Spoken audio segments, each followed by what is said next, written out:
Hi everyone, I'm Kevin. Today I'm going to talk to you about AI background. Okay, so which is this one, this button here, AI background. Okay, so first to select a product. Okay, you can search in. You can upload any of the product you want. So let's say for I use this product. Okay, so this is my main product. Okay, so behind you can scale if you want. So if you don't too big, you want too small, it's up to your choice. Then you choose a template. So you see which template, house or room do you need. Okay, or you self-upload the room. Okay, like this. Then after that, if you want it to match with your room, so let's say for instance, I use this one, then press confirm. Okay, then I just press generate.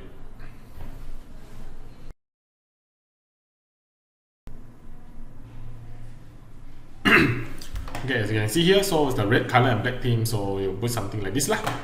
Alright, thanks for watching. Okay, bye.